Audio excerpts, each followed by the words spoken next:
agora Sub40, o programa de entrevistas de Ópera Mundi com Breno Altman. Boa noite a todos e a todas. Hoje é 22 de julho de 2021. Começa agora mais uma edição do programa Sub40.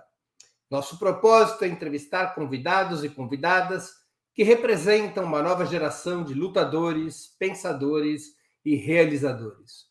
Homens e mulheres de até 40 anos, às vezes um pouquinho mais, que são referências no mundo do trabalho, da cultura do esporte, das leis e da atividade política.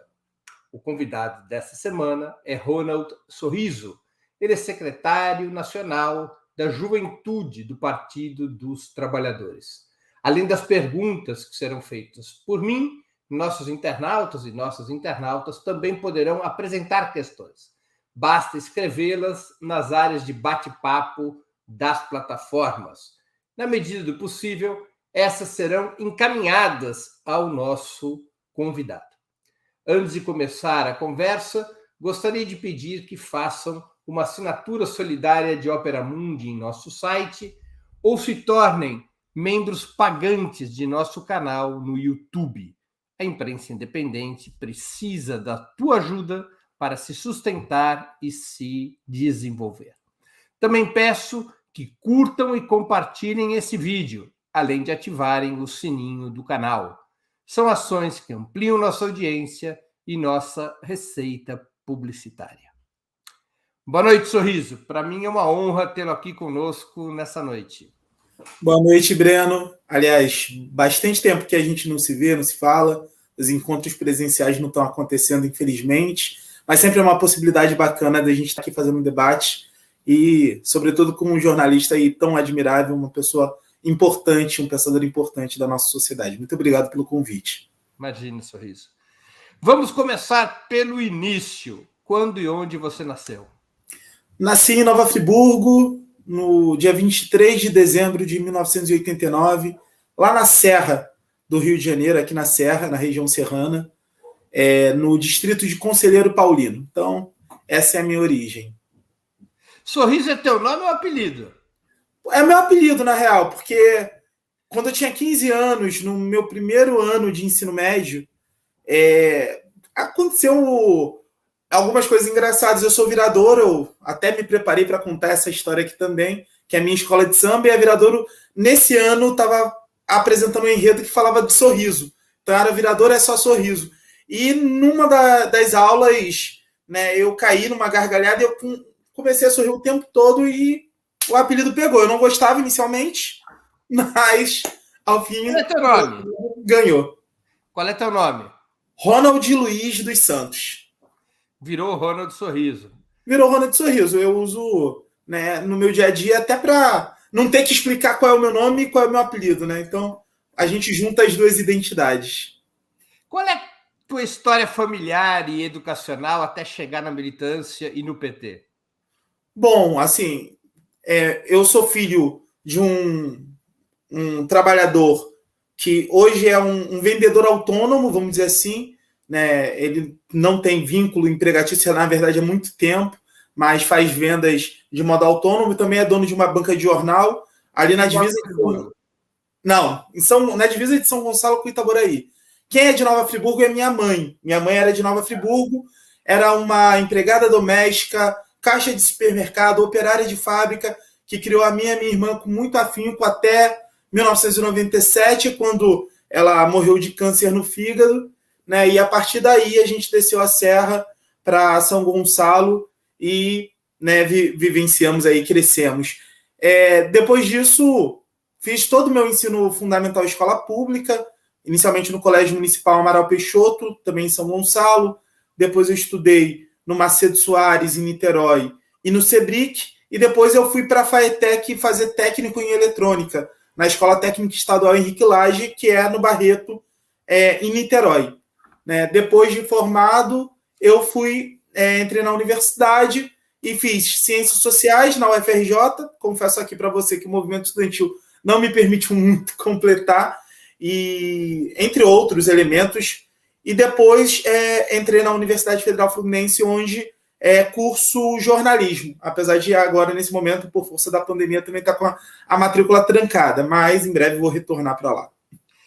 Sorriso, a sua família, ou na sua família, tinha alguma história de militância, de interesse pela política, ou você foi desenvolvendo isso por conta própria?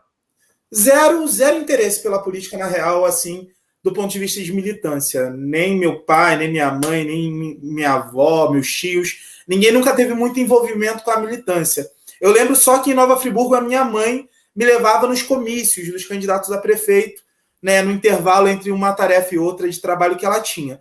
Mas eu fui despertar para a militância, incrivelmente, a partir do esporte. Eu era também atleta de handebol do time da escola e exatamente por ser esse atleta de handebol e ter um conceito muito interessante com os professores de educação física, eu pude organizar um campeonato de futsal para todos os estudantes da escola a pedido deles. E a partir disso, eu percebi que dava para fazer coisas, né, para a escola. Eu, como estudante, eu podia ter uma voz ativa e fazer coisas que beneficiassem a escola. E depois eu comecei a perceber que essa proatividade poderia realizar coisas maiores, né? Então, passei a questionar a estrutura da escola, passei a lutar para que as melhorias viessem, e conseguimos muitas melhorias naquela época, quando eu fui do Grêmio Estudantil.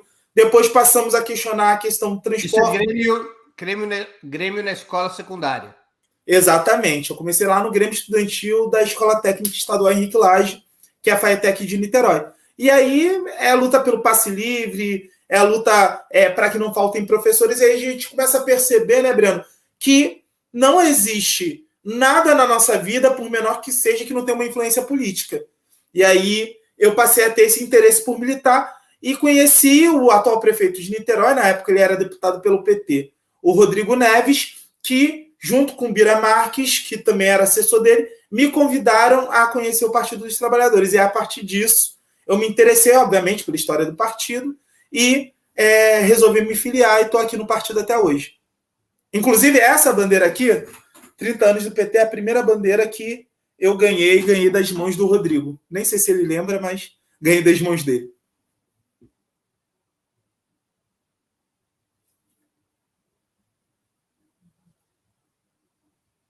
Acho que tá mudo, gente. Botei. Tá. Técnico aqui. E aí você, através desse contato com o Rodrigo Neves, é que você entra no PT.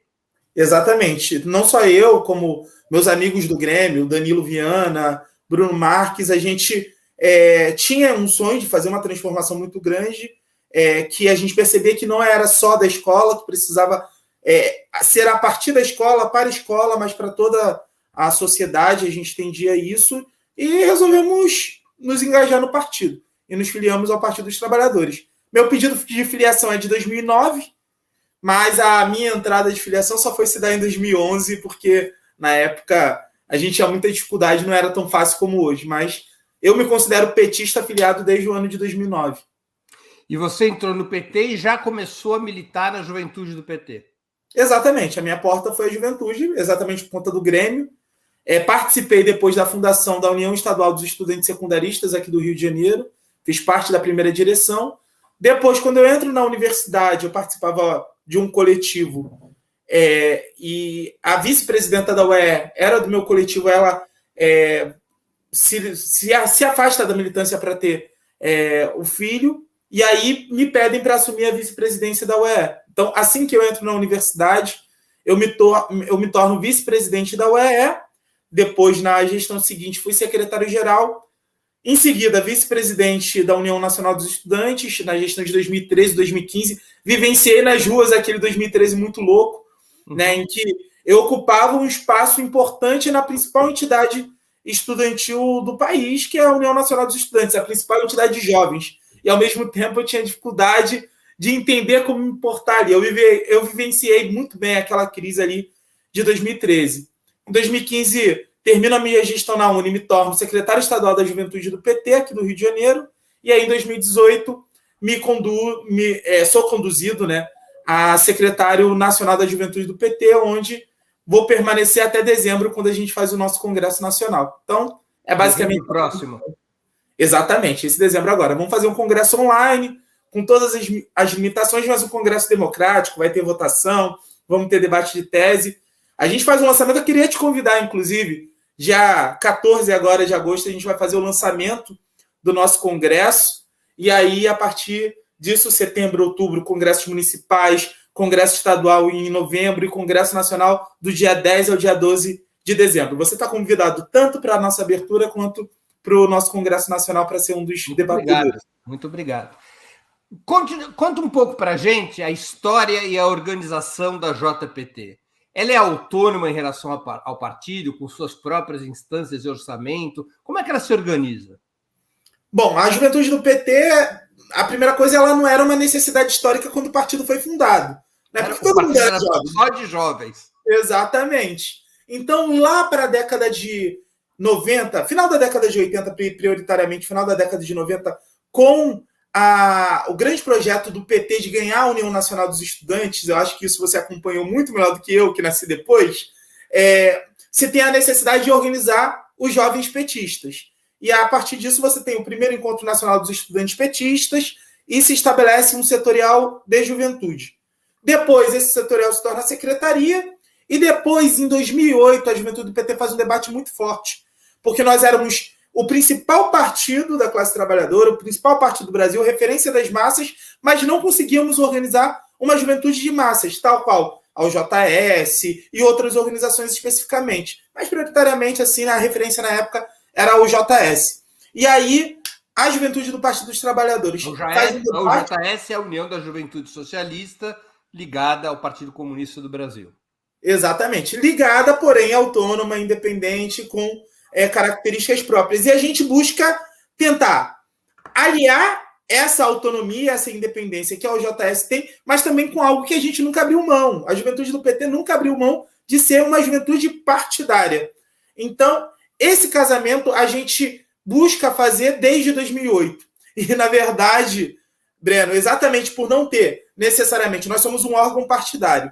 Nós não temos uma personalidade jurídica diferente do partido, nós estamos dentro do partido, nós não temos um orçamento diferente do partido, nós dependemos do orçamento do partido, entre outras coisas, a gente tem maiores dificuldades, e esse 5º Congresso é exatamente para a gente reafirmar a nossa autonomia, reafirmar os nossos mecanismos de organização, as nossas instâncias, que são próprias, como você colocou, mas reconhecidas pelo partido e participantes das instâncias do partido também, e ver como é que a gente resolve, sobretudo, o nosso financiamento e construir a nossa autonomia, fortalecer a nossa autonomia a partir disso. Então, é um debate muito interessante, muito rico, que a gente quer fazer nessa quadra da história também.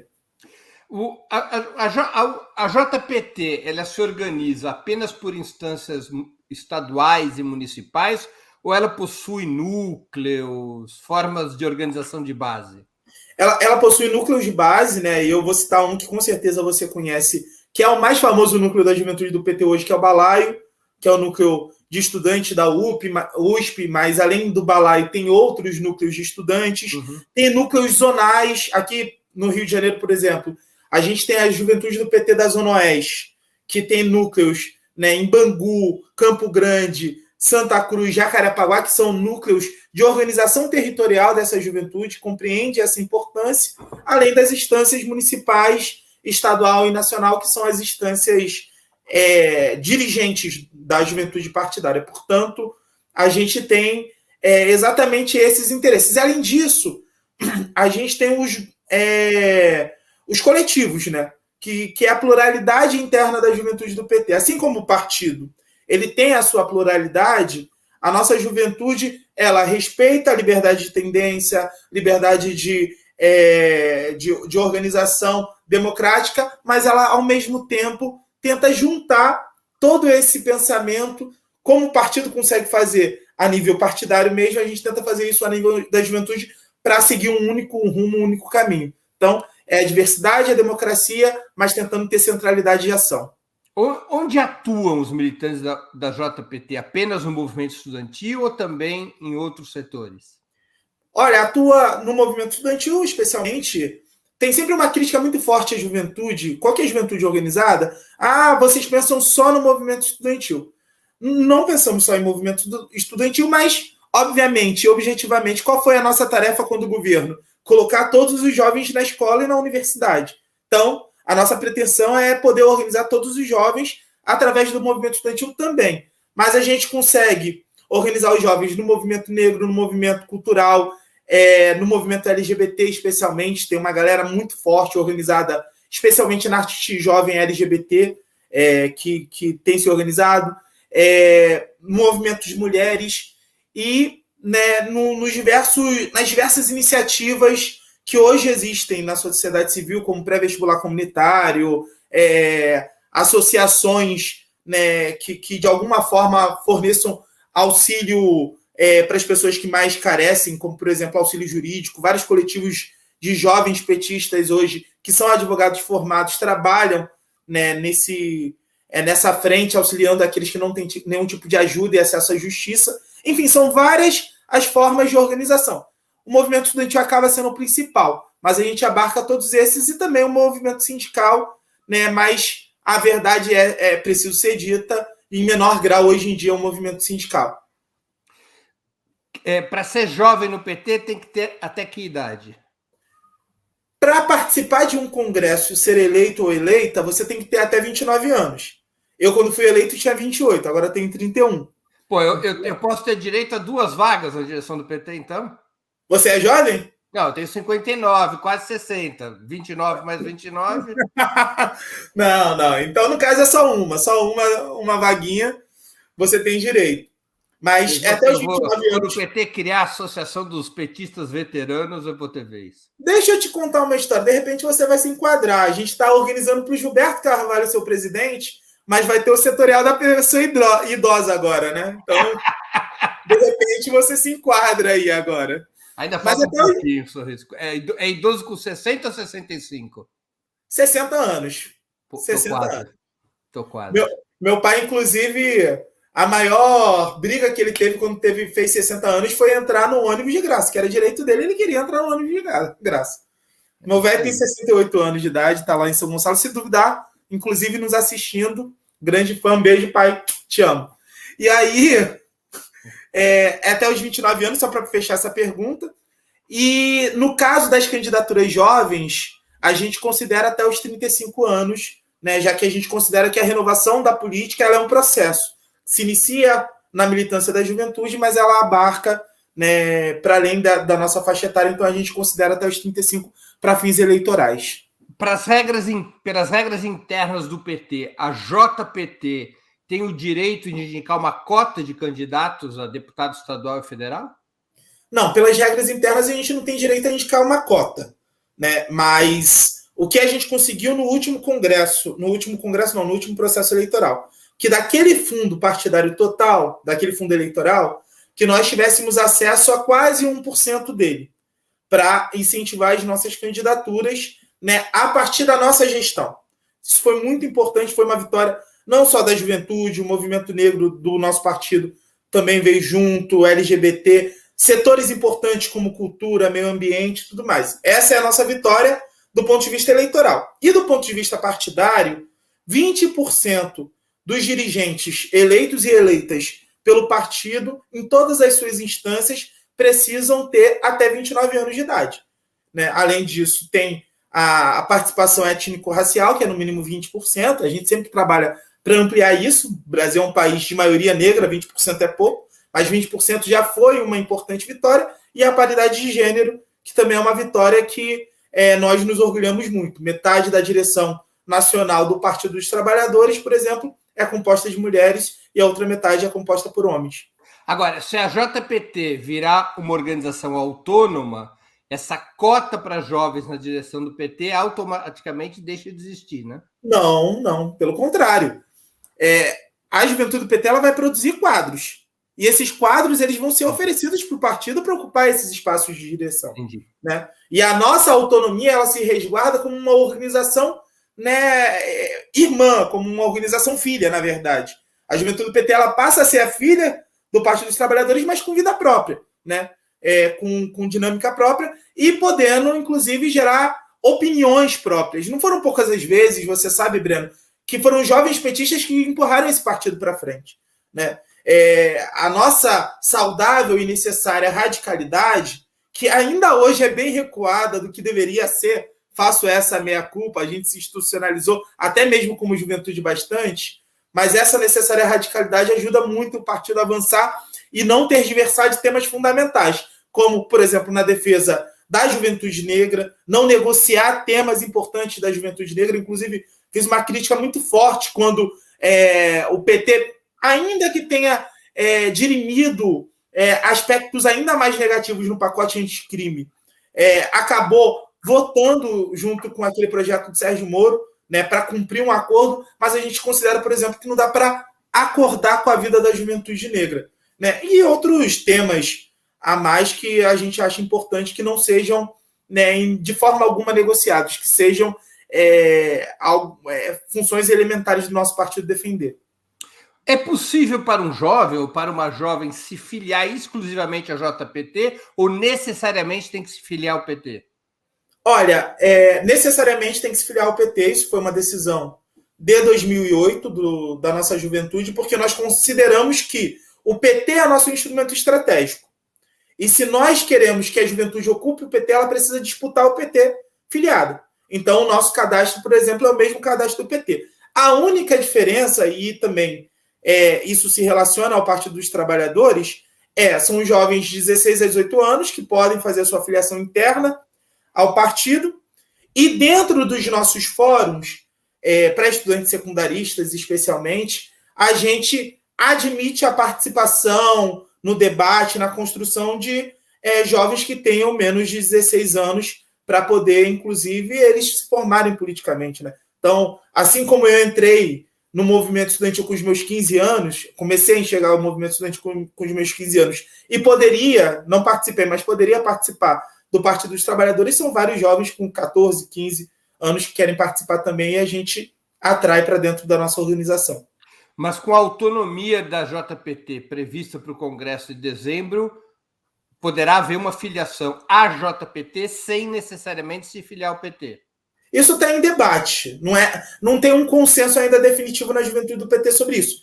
Eu, Ronald, né, que militou todo esse tempo na juventude do PT, defendo isso, né? Mas tem companheiros, inclusive do meu coletivo, da minha tendência, que defendem outro modelo de organização. Então, a gente vai tentar acumular ao máximo possível para, quando a gente chegar no texto final, ainda que não seja a vitória 100% do que eu defendo ou a vitória 100% do que o outro defenda, é a vitória de uma juventude do PT mais coesa e mais pronta para os desafios. Sorriso, como é que é a relação entre as correntes do PT e a JPT? Como sabemos, o PT tem o direito de tendência e se organiza em tendências. A JPT organiza militância na UNE, na UBS, nas escolas, nas universidades, nos bairros, ou cada tendência acaba atuando com independência? A gente tenta organizar coletivamente, mas a grande realidade é que cada tendência acaba tendo a sua própria organização. Eu vou citar algumas aqui, né? Eu sou da CNB, que tem o seu coletivo de movimento estudantil, é o Para Todos, por exemplo. Você tem a Kizomba, que é o coletivo de movimento estudantil da democracia socialista. Você tem o Em Frente, que é o coletivo de movimento estudantil da resistência socialista. E assim por diante. Quilombo, em relação à esquerda popular socialista, e assim você segue. Algumas têm mais autonomia em relação às suas tendências, né, e outras têm menos autonomia em relação às suas tendências. E a partir disso, você percebe, inclusive nas reuniões da juventude do PT, como vão se estruturando as opiniões. Contudo, por exemplo, eu vou citar uma diferença entre o partido e a juventude. A nossa relação na juventude com determinadas tendências minoritárias do partido é muito boa, a ponto da gente trabalhar coletivamente e ter bastante unidade, né? Enquanto em outras a gente tem tendências que a gente tem uma ótima relação dentro do partido, mas que na juventude são praticamente completamente afastadas, né, da nossa condição majoritária. Então, tem suas nuances, mas tem essa relação sim. Agora, o PT, por exemplo, ele não tem atuado como partido no movimento universitário, né? Na UNE não tem a chapa do PT. As diferentes correntes se articulam em várias chapas. A ideia é conseguir uma atuação unitária do PT na UNE e na UBS? Desde o princípio. Como eu te disse, a fundação da Juventude do PT tem essa origem, lá em 1986, 87. No último congresso da UNE, em 2019, o meu maior esforço foi unificar a Juventude do PT e ter uma posição coesa, de partido. A gente conseguiu avançar ao máximo. Infelizmente, duas tendências acabaram tendo uma outra opinião, que são legítimas a partir das regras que a gente estabelece, né? Mas a gente fez toda uma operação conjunta, por exemplo. A gente sabe que foi muito difícil, naquele momento, fazer com que os delegados chegassem, né? Então, os ônibus foram compartilhados por toda a Juventude do PT. A gente fez várias conversas, inclusive com a presidenta Gleisi presente, 3 ou 4 conversas, buscando um trabalho unitário. A gente resgatou o Encontro Nacional dos Estudantes Petistas para tentar unificar, e eu acredito que a gente plantou uma semente. E a atuação da Juventude do PT agora na União Nacional dos Estudantes foi muito interessante porque atuou o máximo coletivamente, atuou junto. E ainda que a gente tenha reduzido, por exemplo, Breno, no tamanho da nossa composição na direção, a gente conseguiu, com essa operação conjunta, aumentar o número de delegados e delegadas que votavam nas teses da Juventude do PT presente no Congresso Nacional. Então tem uma virtude que foi plantada e que eu acredito que o próximo secretário ou a próxima secretária que será eleito e a sua direção terá a possibilidade de colher esses frutos e fazer com que coisas boas aconteçam para o movimento estudantil a partir também, óbvio, da nossa ótica de juventude petista. A JPT tem suas próprias estruturas de formação política e comunicação? Tem de comunicação, né? A gente tem, por exemplo, as nossas redes sociais, né? O nosso Twitter, o nosso Facebook, o nosso Instagram, né? A gente até criou o JPT TV no YouTube, mas é uma coisa mais complexa, você sabe como é que funciona. A gente está tentando desenvolver exatamente por não ter financiamento próprio, autonomia de financiamento. A gente tem muita dificuldade de colocar isso para frente e temos iniciativas de formação nossas, como, por exemplo, o Representa. O que é o Representa? O Representa é um projeto de formação política para orientar os nossos militantes a colocarem o seu nome à disposição para disputa na sociedade, seja ela eleitoral, seja ela para ocupar espaços de poder. Então, nesse último período, a gente fez um processo de formação muito grande, com mais de 5 mil jovens. Isso frutificou centenas e centenas de candidaturas, que nos possibilitou, por exemplo, e eu tenho muito orgulho de dizer isso, a eleição da Moara como vereadora em Contagem, Dandara em Uberlândia, a Ana Júlia, lá de Curitiba, é a primeira suplente, a Laura Cito foi eleita vereadora em Porto Alegre, e a Paola em Campinas, a Fernanda Curti em Guarulhos, a Duda Hidalgo, enfim, eu vou acabar perdendo nomes, Bia em Belém, Flávia Ellen em Paulista, em Pernambuco, eu vou acabar perdendo nomes, mas eu posso dizer o seguinte, nós elegemos mais de 580 jovens, cerca de 580 jovens, eu não vou precisar o número que agora está me falhando, e nas grandes cidades a gente teve uma representação significativa, totalizando mais de 130 jovens eleitos e eleitas vereadores em cidade de segundo turno, né, pelo Partido dos Trabalhadores. Isso foi muito importante, foi uma grande vitória para a gente, né, e a gente está trabalhando para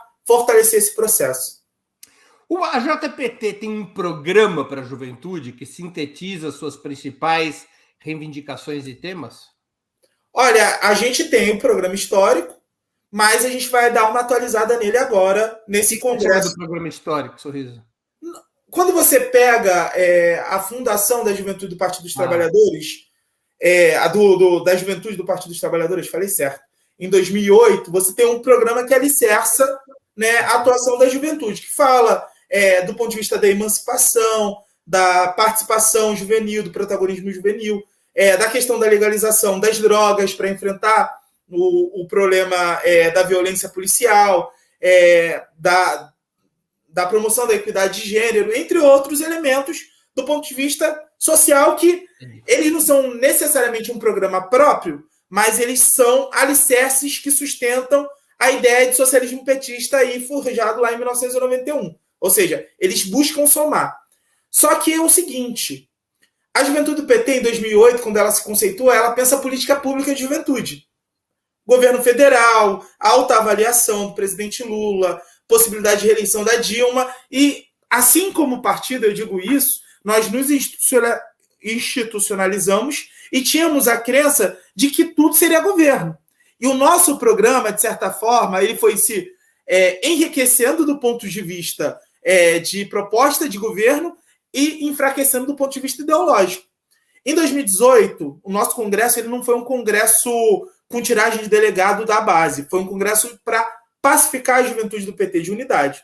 Lula estava preso, o partido vinha de uma crise de 2015 que você acompanhou, a juventude vivenciou essa crise e teve um racha no Congresso em 2015 em Brasília, então a gente unificou a juventude do PT em torno da liberdade do presidente Lula e da construção, né, da unidade da nossa juventude. E o nosso congresso era para ter acontecido no início de 2020. E aí veio pandemia. Esse congresso de 2021, além de atualizar a nossa autonomia e a nossa forma de organização, vai debater sobre a nossa concepção e sobre o nosso programa. E atualizar esse programa, e eu tenho feito essa fala, para ser uma juventude de massa, de movimento social, uma juventude de embate, que independente do Lula ganhar o governo, não se preocupe necessariamente só com a ocupação dos espaços de poder e não se preocupe com que tipo de política pública vai propor, mas de que forma vai formar e forjar um pensamento e uma consciência na juventude brasileira que, caso você tenha um novo golpe, a gente tenha a capacidade de dar sustentação e evitar que ele aconteça. Que foi algo que, infelizmente, nem os nossos movimentos sociais, nem o partido, e tampouco a juventude do PT estava pronta para dar resposta. Na tua avaliação, o PT e a JPT cativam a juventude ou é correta a percepção de alguns críticos e analistas de que o PT é cada vez mais um partido de cabeças brancas? Até 2018 eu concordava completamente com eles. Acho que o PT ele tinha muita dificuldade de cativar a juventude.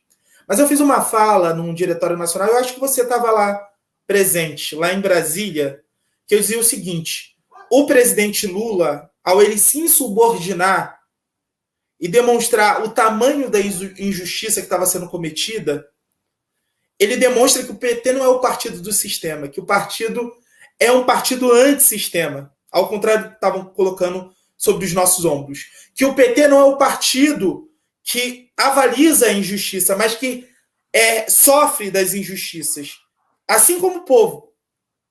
E dessa forma, primeiro com o Lula, e é importante dizer, primeiro com o Lula, e depois o próprio partido renovando, a presidenta Gleisi com um papel muito importante nesse sentido, passam a ter mais capacidade de atrair a juventude. A gente vivenciou isso em 2018, a gente viu muitos jovens chegando perto, mas ainda olhando de longe.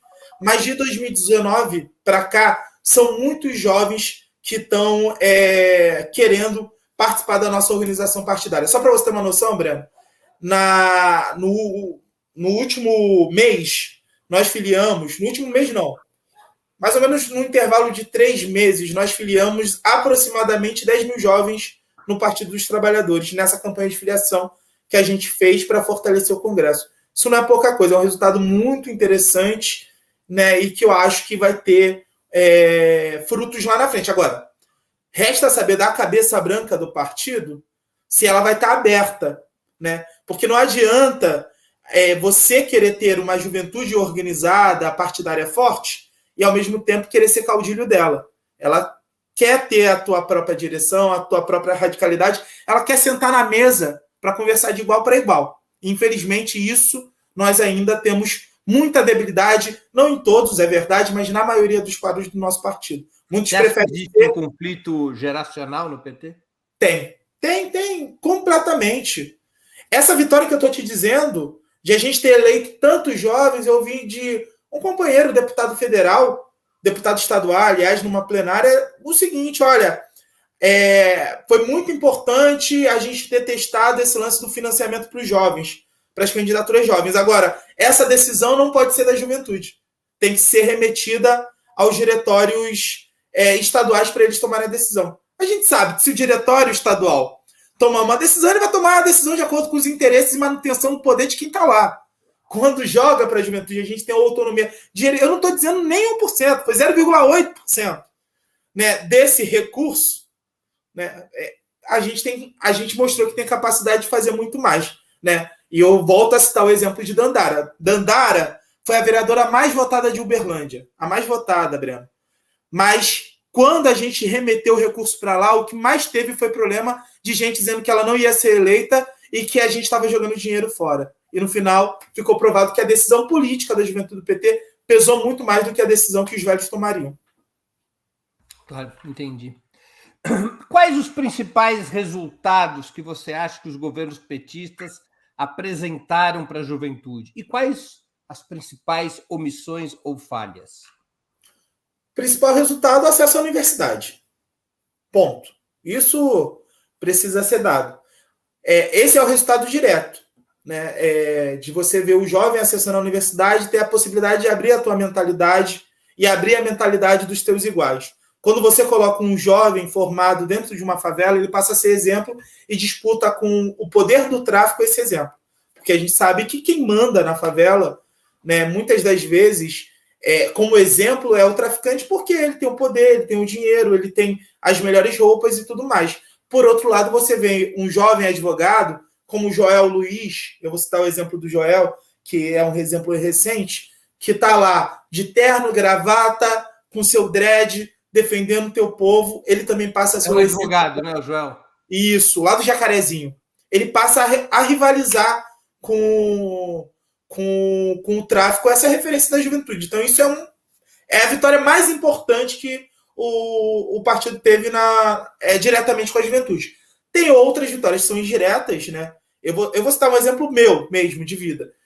Meu pai, até hoje, não tem uma casa própria, então não dá para dizer que Minha Casa Minha Vida solucionou o problema de moradia da minha família, diretamente, mas meu pai mora de aluguel. Do ano de 1997, como eu te disse, que eu desci a serra para morar em São Gonçalo quando minha mãe faleceu, até o ano de 2005, né, quando o governo Lula começou os efeitos dele começaram a ser mais sensíveis, eu morei nesse período em 12 casas. Ou seja, 8 anos, 12 casas. Todo ano, por exemplo, era um despejo diferente.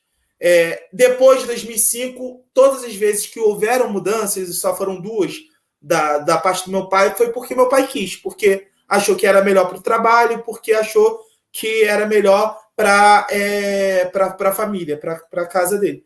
Então, isso é uma vitória importante que não é uma vitória da juventude, mas que me afetou diretamente. Porque permitiu ter amigos, né? Permitiu ter amigos, exato. Antes, meus amigos eram só os da escola. Depois, eles passaram a ser os amigos do bairro também. E aí, o efeito, o que falhou completamente é a questão do encarceramento da juventude negra e enfrentamento à violência.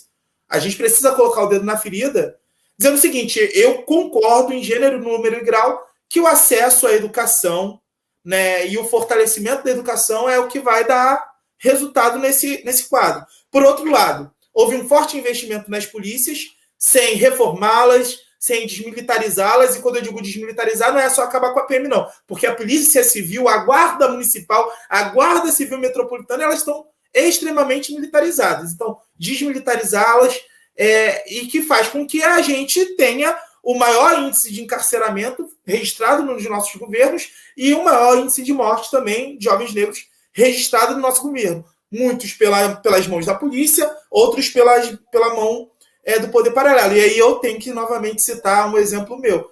Eu perdi 4 pessoas na minha família para violência.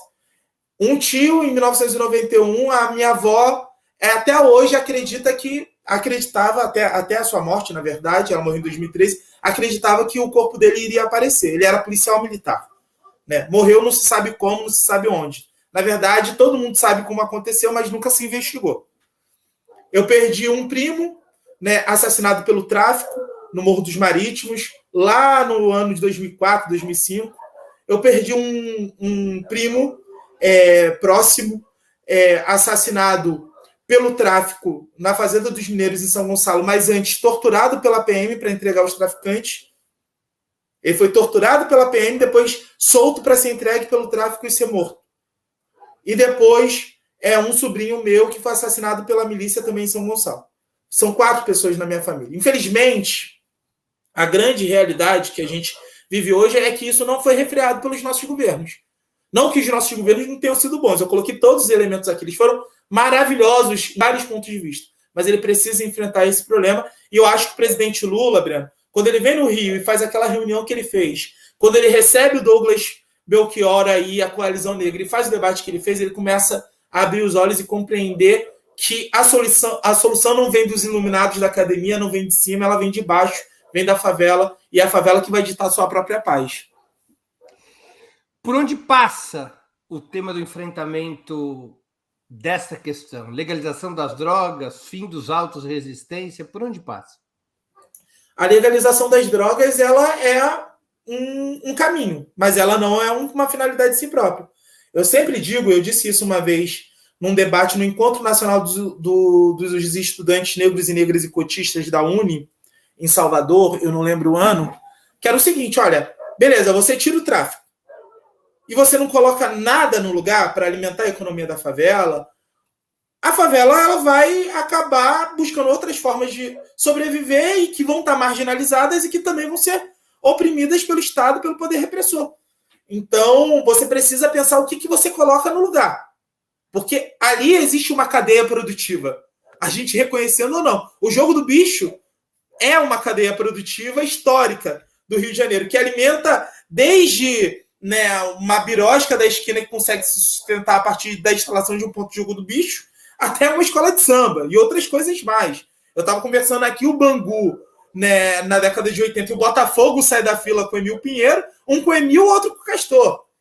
Então você precisa colocar alguma coisa no lugar, para que a economia continue girando e as pessoas que são afetadas positivamente pelo ilícito, o varejista de drogas ou o apontador do jogo do bicho, ele seja realocado no mercado. Sem realocar no mercado, sem inserção social, você não vai ter caminho algum. Então, é inserção social. De que forma isso vai se dar é o que a gente precisa debater. O que a gente coloca no lugar desses ilícitos para que eles saiam. Aí eu lembro daquela entrevista do Ney da Rocinha, em que ele diz o seguinte, é entrevista ou ele fala numa passagem do livro dele, eu não lembro direito, mas eu acho que é entrevista para o El País. Ele vira e fala, olha, quando teve o PAC na Rocinha, foi o período que eu perdi mais soldado. Todo mundo ia lá conversar comigo porque queria trabalhar na obra do PAC. Eu acho que aí está apresentado um caminho. Se você tem intervenção na favela para resolver os problemas estruturais, contratando as pessoas da própria favela, a gente pode ter um resultado bastante interessante para ter essa inserção social.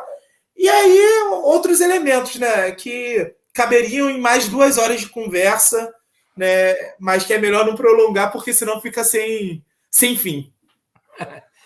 Sorriso, deixa eu te colocar uma questão sobre aquilo que você acha que foi a maior conquista dos governos petistas, que foi a inclusão no ensino superior. De fato, quando começa o governo Lula, havia 3 milhões de matrículas no ensino superior.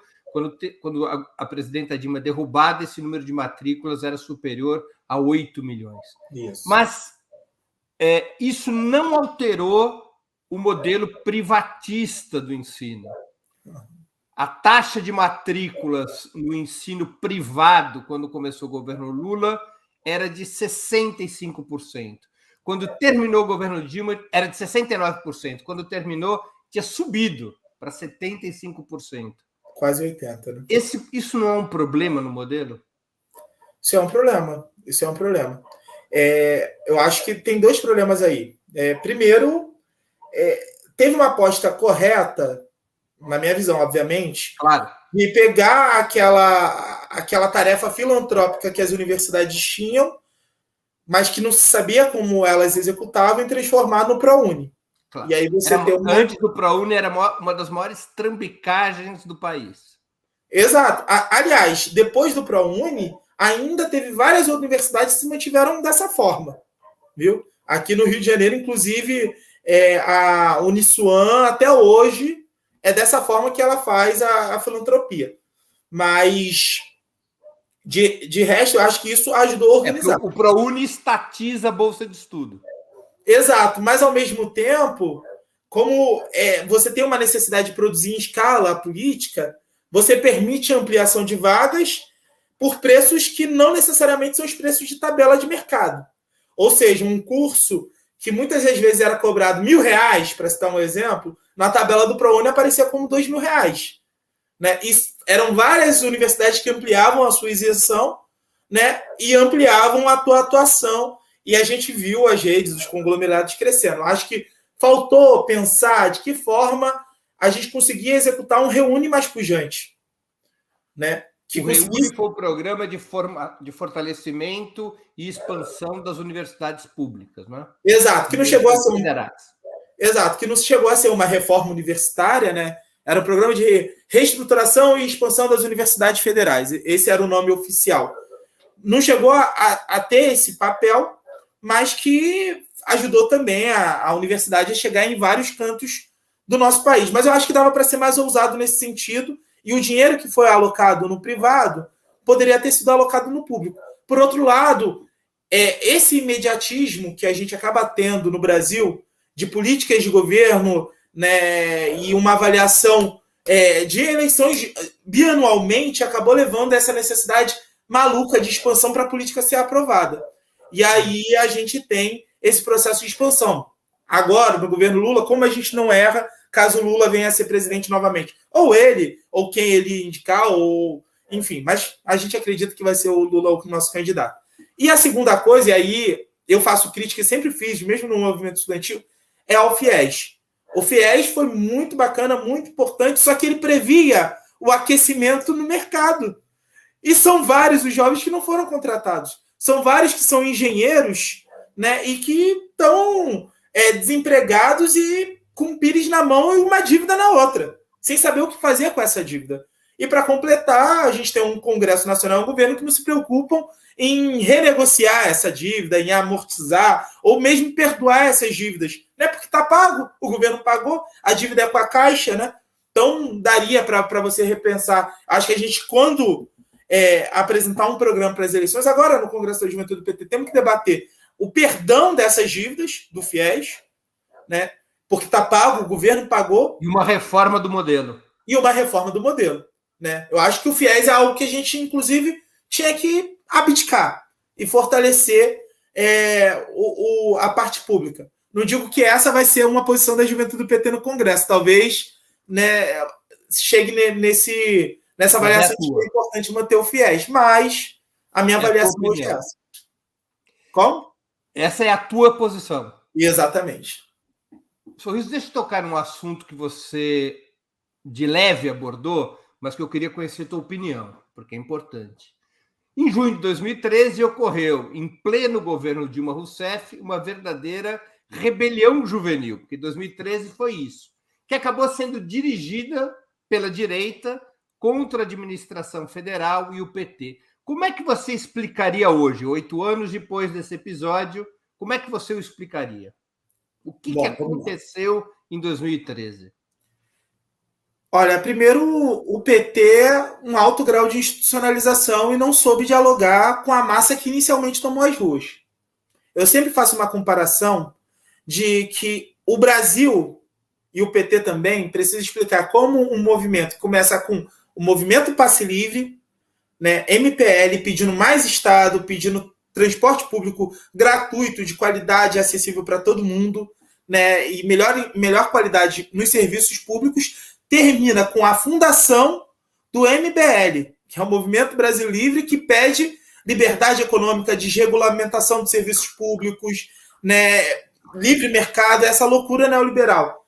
Né? Como isso acontece? Na verdade, teve uma massa que foi para as ruas, inicialmente pedir melhor qualidade de acesso aos serviços públicos, que o Partido dos Trabalhadores, nos seus primeiros debates, recriminou, a verdade precisa ser dita, que foram poucos, e sobretudo a juventude, que foi, mesmo institucionalizada, ela foi para a rua acompanhar e viu que ali tinham objetivos coerentes, mas como o partido não se colocou para dialogar, como algumas cenas foram mal montadas, como o Haddad conceder, né, a redução, quer dizer, a suspensão do aumento ao lado do Alckmin, você passa uma visão de que o partido era um partido do status quo, era um partido do sistema, e que leva à possibilidade de cooptação. E essa radicalidade era um verdadeiro papel em branco, um livro em branco, que alguém poderia chegar ali para escrever suas páginas. Teve influência da CIA? Teve influência da CIA. O Arnaldo Jabbour, quando dá aquele editorial, não foi à toa. Tiveram várias conversas em torno daquilo. Teve várias outras influências. Agora, isso não significa que nós possamos abdicar do nosso erro.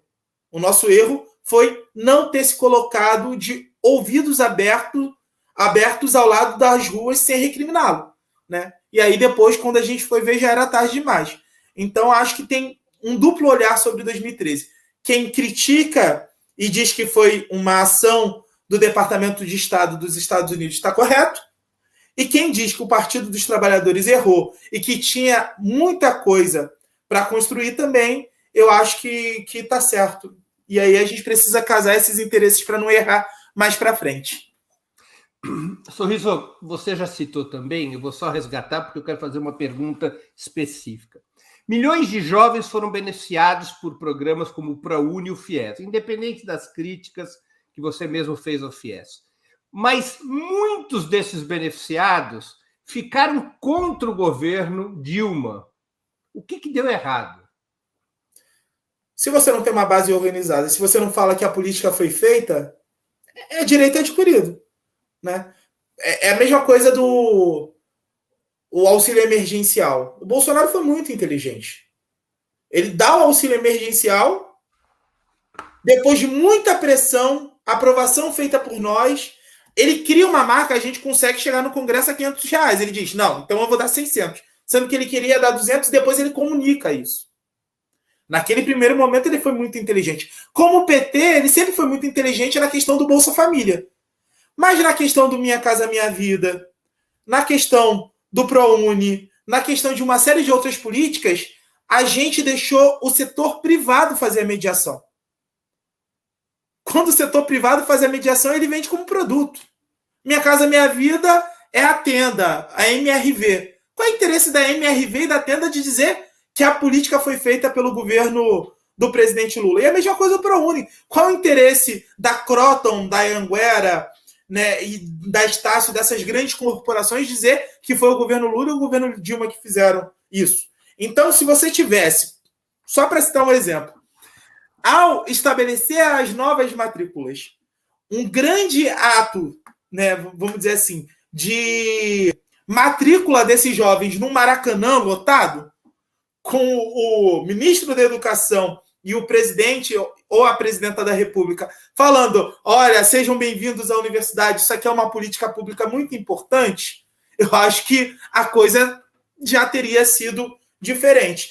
Hoje, vários são esses que antes não reconheciam, que reconhecem que no final foi um projeto do PT, mas infelizmente na dor que todo o nosso povo está sofrendo. Mas para frente a gente precisa corrigir. Mesmo quando a política é em escala, tem que ter alguém para dizer que é nosso. E tem que ter uma marca para acompanhar. E mais, a supervisão precisa acontecer. Porque depois que os jovens eles entram pelo ProUni na universidade, eles ficam sob gestão da universidade, e mesmo quando eles querem fazer participação política, a universidade os persegue, Breno. Eu tenho um caso aqui de um jovem que foi diretor da UEE, que ele começou a construir o movimento estudantil na Veiga de Almeida. E depois que ele começou a construir o movimento estudantil na Veiga de Almeida e questionar as taxas que eram cobradas pela universidade aos estudantes regularmente matriculados, por exemplo, a universidade começou a perseguir ele, começou a dar advertência, suspensão, as notas dele, obviamente, reduziram e ele perdeu a bolsa. Né? Então, tem várias formas da universidade asfixiar, né, esse jovem. Então, a gente precisa, inclusive, acompanhar mais de perto para que a universidade não asfixie o jovem que está beneficiado pelo nosso programa e sendo pago pelo nosso dinheiro. Você acha, então, que houve falhas graves na disputa política, ideológica e cultural na sociedade? Se não houvesse, a gente não estava aqui, né?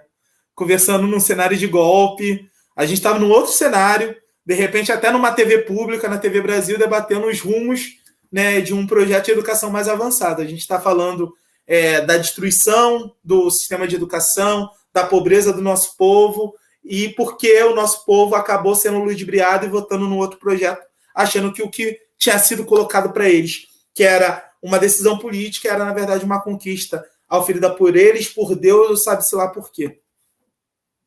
Qual é o peso do fundamentalismo religioso na juventude?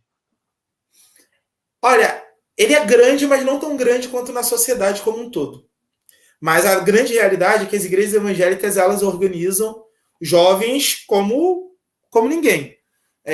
Eu estava vendo um congresso realizado, eu não lembro qual foi a denominação evangélica, mas uma daquelas, né, que apoiaram Bolsonaro e que coloca todos os jovens para gritarem em função do seu mito. No mesmo ginásio onde foi organizado, onde geralmente é organizado o Congresso da UNE em Goiânia, na Arena Goiânia. Super lotado, assim, sem nenhum espaço, mais lotado até do que o Congresso da UNE, né? Qual é a diferença? Eles fazem aquilo todos os anos, em vários lugares, né? Então, o peso deles é que eles são mais bem organizados. Agora, a virtude nossa é que a nossa juventude, ela questiona, ela não se submete. Então, hoje, por exemplo, você observa o resultado de todas as pesquisas, com exceção da Data Poder, que até agora eu não entendi a contradição que ela faz no setor da juventude em relação aos outros. O Lula, ele tem 69%, 68% no setor da juventude, né? E mesmo a juventude que não foi criada no governo dele. Eu tenho 31 anos, eu tinha 16 anos em 2006. Ainda não era altamente politizado. Então, fui deixando para depois e não tirei meu título de eleitor. Essa vai ser a primeira eleição, se o Lula for candidato, que eu vou votar no Lula. Que eu vou ver o barbado lá. Se eu, com 31, vou ter essa possibilidade, aquele que tem 26, 25, 24, ele vai ter essa possibilidade, digo mais, ele nem sabe direito o que foi o governo Lula. Mas ele está apostando no Lula não só pela história, mas pela própria redenção que ele se permitiu ter. De ir para o cárcere, né, de enfrentar o sistema, de lutar contra as injustiças e de voltar indicando qual é o caminho para o Brasil, sem rancor, né, mas sobretudo com amor ao povo brasileiro. E eu acho que esse exemplo é que a gente precisa personificar na nossa militância, inclusive para dialogar com os jovens que são evangélicos, mas que olham para o que o pastor está falando e calma aí, né? Que olha para o que o padre está falando e diz, isso não está tão certo, né? Que vê que às vezes as doutrinas pararam no século XVI e não necessariamente aquilo está nas palavras que foram escritas na Bíblia. Bom, eu sou católico, então também fico um pouco acém do que eu estou falando. Agora, mas para poder fazer essa disputa na juventude, a JPT tem que se desinstitucionalizar. Isso, desinstitucionalizar. Desinstitucionalizar, se desamarrar. Né? Corrente, eu sempre chamo de tendência, você já percebeu também. Corrente é algo que prende, tendência é algo que te guia. Beleza, eu topo ser guiado. Mas, na verdade, as correntes muitas das vezes funcionam como corrente mesmo. As tendências funcionam como correntes que castram essa juventude, que não permitem, por exemplo, que nós, a juventude petista, construímos a nossa unidade independente dos velhos. Às vezes é necessário você pegar e fazer uma disputa cruel, dura. Você abdicar de interesses. Você virar e olhar para o cara poderoso, o cara que, deputado, prefeito, senador, fala, você está errado. Teve um debate, agora eu não estou lembrando, mas no início do ano passado, que o Rui Costa estava fazendo uma loucura com as universidades do estado da Bahia.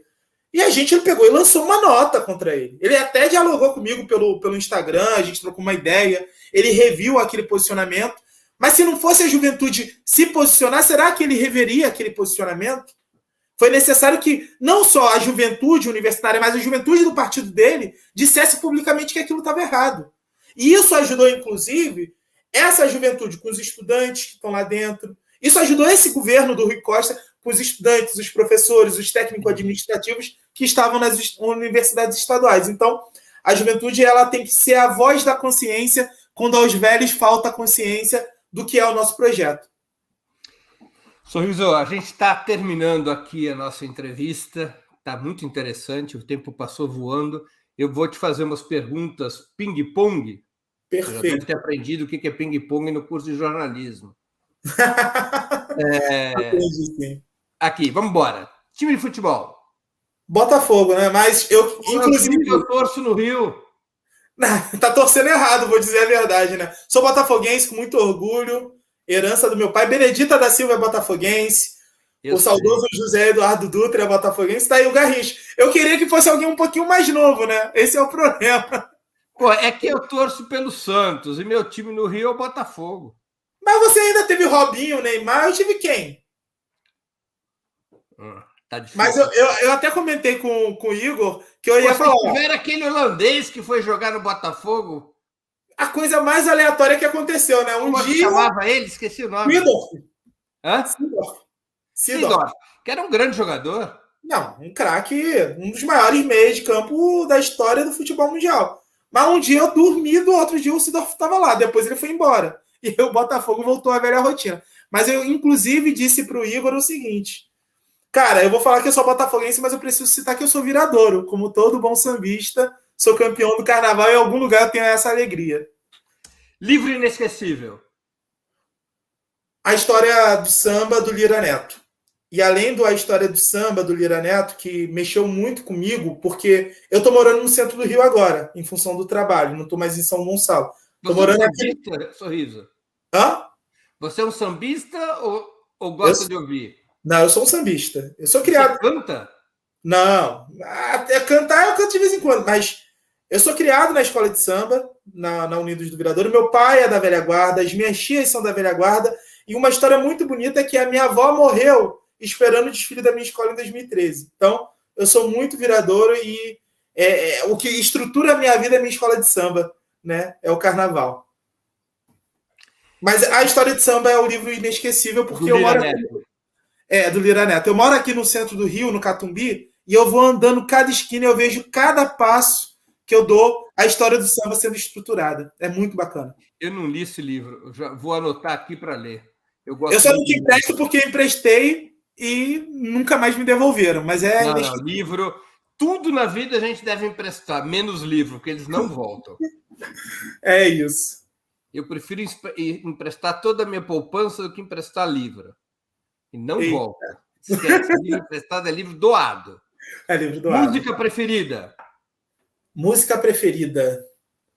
Rapaz, essa me pegou desprevenido. Qual é a minha música preferida?